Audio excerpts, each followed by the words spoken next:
Joining me today is a man who wears many hats.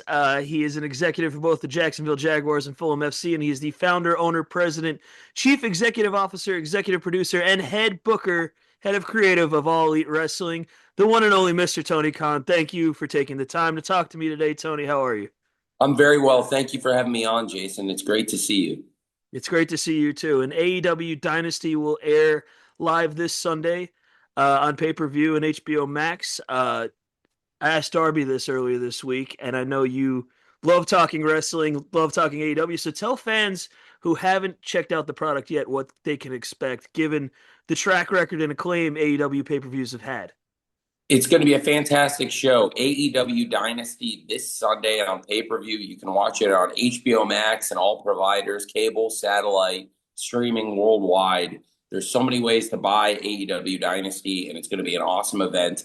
It's this Sunday, and AEW has the most exciting pro wrestling. AEW is where the best wrestle, and we have the most exciting rivalries. We've got great TV setting up these pay-per-views. Like you said, we just had a great Wednesday night Dynamite.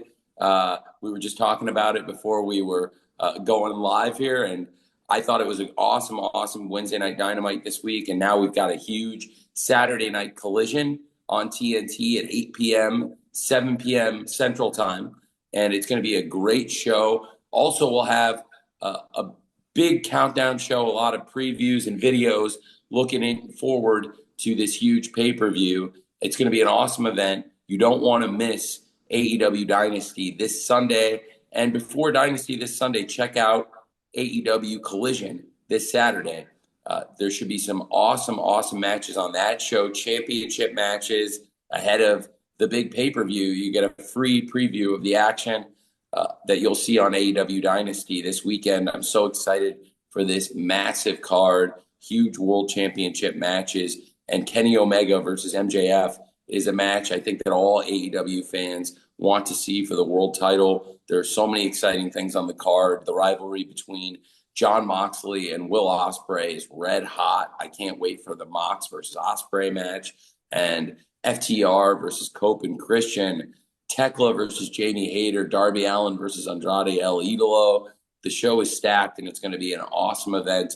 These rivalries are red hot, and AEW is where the best wrestle. And we're going to show that this weekend with Collision Saturday and Dynasty on pay-per-view for AEW this Sunday. And you said we're the best wrestled. Nobody fits that moniker more than Kenny Omega. Most celebrated technical wrestler, in-ring competitor of the last decade, probably. Six-star wrestler facing MJF. Media like monster right now. Just doing every interview, movies, TVs, huge superstar, incredibly underrated in the ring. What's your preview for that match? It's just going to be a fantastic match. I think both of them have been fantastic world champions in AEW. MJF now a two-time world champion. Kenny Omega seeking a second reign as world champion. And both of them, since the very beginning of AEW, have been key to the company. They were at different positions in their career at the start of AEW. Now, these are two of the greatest stars in the history of this company going one-on-one for the first time on pay-per-view ever in AEW history. And I think it's going to be a huge match. There's so much to look forward to. The interviews, the promos, and so many exciting things that have happened in recent weeks between MJF and Kenny Omega have got me really fired up. I'm really looking forward to their match this Sunday. And then right under that match is the Darby Allin Andrade El Idolo match. I talked to Darby earlier this week, and he was going on about how important it is for him to win this match and become AEW champion. He called it do or die because he wants to be the face of the company, and he says without the title, he can't be that face. He also said Max is his complete polar opposite, but also the dream match against Kenny. What do you see coming out of that match? And also, in terms of Andrade, he also said this time around, totally different wrestler. What have you seen in Andrade with a second stint in AEW? I think that that is one of the most exciting matches on the show, absolutely, in my opinion, for Darby Allin versus Andrade El Idolo. I can't wait for that one. They are two of our top stars. We saw them involved in a trios match on Dynamite that I thought was a very exciting match, but I can't wait for them to go one-on-one, Darby and Andrade. I think that's going to be really cool. And I have to say, I think Andrade El Idolo is absolutely having some of the best matches, doing some of the greatest wrestling of his career. And I think that with Darby Allin having been in AEW since the very beginning, from the very first episode of Dynamite, he's been involved in AEW. And Andrade El Idolo had been away. He's come back, and I think he's better than ever. So this is a really exciting matchup to me. Two men I know very well, two men I have so much respect for, and I think the fans are really excited to see Darby versus Andrade in a very high stakes match at AEW Dynasty this Sunday on pay-per-view. There's a lot of speculation online about the future of Chris Jericho. He's back. Can you tell us anything about when that deal was done and how close it actually came to him actually not coming back? Well, I think Chris always wanted to stay here. He was a free agent, and he had a choice where to go in wrestling, and Chris absolutely wanted to be in AEW, and I'm glad. I wanted Chris to be here, and we always had that date circled that we would be in Winnipeg on April 1st, and he wanted to return to wrestling in Winnipeg after being out for a while, and Chris had a huge decision to make, and I'm really glad he chose to come back to AEW because he's a huge part of the company. Chris Jericho is the first ever AEW World Champion. He was instrumental in AEW being launched. So absolutely, I want Chris Jericho here. He looks fantastic. I think he's in great shape. And I'm excited to see Jericho back in the ring at AEW Dynasty this Sunday, facing somebody who has risen to be one of our most exciting prominent stars in Ricochet. That's going to be a great match. And I think that they both represent a very exciting style of wrestling. I think that they both love the craft very much, and I'm excited to see what happens when Chris Jericho and Ricochet, two really dynamic wrestlers, battle at Dynasty this weekend. You mentioned the women's division. Tekla, the current champion, has just been on fire lately. We talked to her earlier, like I think a month ago, and she was fantastic. Jamie Hayter hasn't had that title shot. It hasn't got to redeem that title shot she had a few years ago. Tell us about that match. Well, that's something I've wanted on pay-per-view in a major world title match for a long time. And there's been some changes in AEW now as a result of injuries, as a result of people being knocked out. And when Tekla arrived in AEW, she attacked Jamie Hayter. She put Jamie Hayter out due to injury. And Tekla arrived with two goals in AEW. She wanted to win the world title and put Jamie Hayter on the shelf. She's really accomplished both those things now. And now Jamie Hayter is back and doing some of her best wrestling. And she's formed a great team in the Brawling Birds. Now we've seen the Brawling Birds, they're undefeated as a team. And they have got individual goals now. With the fight between Mox and Will Ospreay, Alex Windsor has joined that fight. She was helping the United Empire versus the Death Riders. And we saw Jamie Hayter on a quest to take on her, really one of her most hated rivals in AEW, Tekla. And you got to remember, Jamie Hayter is one of the only wrestlers ever to pin Tekla. So Tekla has only been beaten by two wrestlers ever in AEW. Chris Statlander, she's avenged the win against Statlander. Jamie Hayter versus Tekla, I think, is a really compelling match. I'm very, very excited about it. And Jamie Hayter is a former world champion in AEW. And I would love to see Jamie Hayter again as a future champion, whether world champion singles or tag team or both. And I know that the rivalry is very intense between these two women. So I think that Jamie Hayter versus Tekla is a very exciting match. I'm also looking forward to a match on Collision this Saturday ahead of the pay-per-view. I think is going to be a great match with the Brawling Birds, Jamie Hayter and Alex Windsor, versus their respective pay-per-view opponents, the world champion Tekla and Marina Shafir.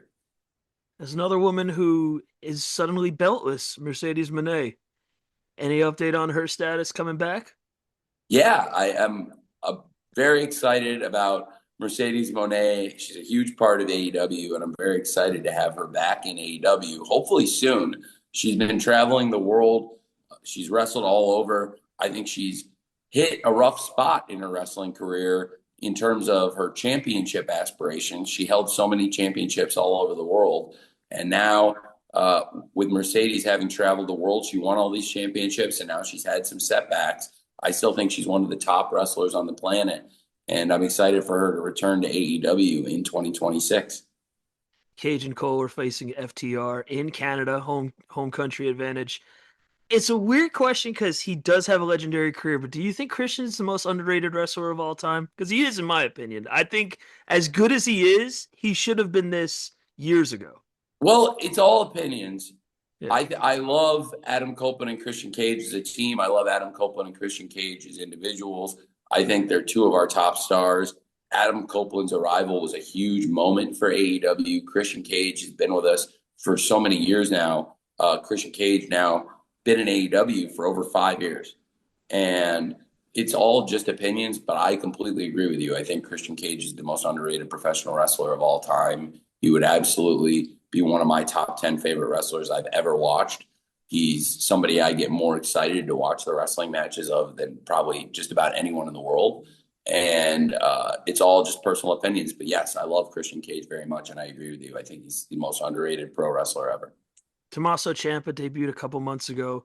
Can you talk about the importance of the presentation of a new star? Because it just seemed like out of the gate, the interest just spiked in him, and the presentation was outstanding. Well, thank you very much. I think Tommaso Ciampa is a great, great wrestler, and I was so excited to have him come into AEW. I think he's added so much. He's now got a great chance to regain his TNT championship at AEW Dynasty this Sunday. He made a huge statement upon arrival in AEW in his very first match, becoming a champion, the only wrestler in AEW ever to do that. And Tommaso Ciampa is somebody that I have a ton of respect for. He's got that number one spot in the Casino Gauntlet locked up. We'll find out who's going in number two on AEW Collision this Saturday on TNT. And I'm excited to see Ciampa in that Casino Gauntlet. It's his first ever Casino Gauntlet match. He's new to AEW. I know he's excited about the match. He was asking me about the match and the rules and getting prepared. He's a student of wrestling. So I love having Tommaso Ciampa. He's been a great addition to AEW, in my opinion. And one more, Takeshita and Okada. Is this just a feud of two guys who are too alike and they can't get along for that reason? Because there's definitely the similarities there. With he seems like a younger Okada in his like I don't want to say prime because Okada's still awesome and Okada's the man, but like maybe like 10 years ago Okada. Yeah, they're very different wrestlers, you know. If you took a snapshot in 1989 and Ric Flair and Barry Windham, they're very different wrestlers in different places in their career, but uh, they were very complimentary. Now, they weren't at each other's throats in like 1988 and 1989 in the Horsemen, but I think it's interesting because I love uh, Okada and Takeshita. I think they're two of the very best wrestlers in the world. Absolutely. Okada has more experience, but I think they are both in the prime of their career. They're two of the greats. I see them as very different. And it's interesting that you say that with the similarities because, again, wrestling, so much of it is about opinions and looking through other people's eyes and trying to have as many eyeballs on wrestling and learning about the opinions people share and common opinions and differences. And I think that Okada and Takeshita are very different, but I understand where you could see some similarities, and I think those are valid. But I think there are differences too. I think that there are definitely personal differences between them that have led to all this tension, but they're on the same team. And in sports, sometimes when you're on a team with somebody, you have to play with people you don't want to play with, and that is a part of sports. And I've seen it in all walks of life over the years where there's teammates that don't necessarily love each other, but they are big parts of a team. And in the Don Callis family, that's what's happening. You have two top stars that don't necessarily want to play on the Don Callis family team, but I think that both of them really love, actually, if I may say, I think they both love being in the Don Callis family and playing on the team, but not with each other. And it seems like they both work very well with the other members of the team. And sometimes you see that where there's just two people that don't gel, but they're both a big part of the franchise, and you got to make it work. And I think for Don, that's the challenge he has with Okada and Takeshita. As a coach of the Don Callis family, he's trying to use the best talent. And if he's picking a starting five, he wants Takeshita and Okada in that starting five. But the two of them are always at each other's throats. So it's an interesting challenge. But I think, as Don said, whether Phil Jackson or Pat Riley or other people have had to deal with these things, I grew up as a big fan of the Lakers. Shaq and Kobe didn't always get along. And I was at the last game Shaq and Kobe ever played together. It was in Detroit. It was game 5 of the 2004 NBA Finals, and it was the last Shaq and Kobe game. And we all went into it knowing that it was probably going to be their last game together if they didn't win. And we knew it was going to be their last year together. And that was going into it. Didn't really feel right. And I think sometimes that's how it is in sports. You have the two top players or two of the top players on a team that just can't get along, and that's Okada and Takeshita. AEW Dynasty will air live Sunday, April 12th from Rogers Arena in Vancouver, live on pay-per-view and HBO Max. Tony, thank you so much I know you're busy this week, so thank you for taking the time to talk to I me. really appreciate it, Jason. Thanks for doing this with me. It's great to see you, and thank you for having me on to talk about AEW Collision this Saturday, the big AEW Dynasty pay-per-view this Sunday. We've got Collision 8 p.m. Eastern, 7 p.m. Central on TNT. You've got the pay-per-view this Sunday. So we've got Saturday and Sunday covered, and then we'll be back on Wednesday Night Dynamite next Wednesday night on TBS. Thank you again for having me on. It's always great to see you, Jason. Great to see you too, man. Anytime. Thank you. Thank you.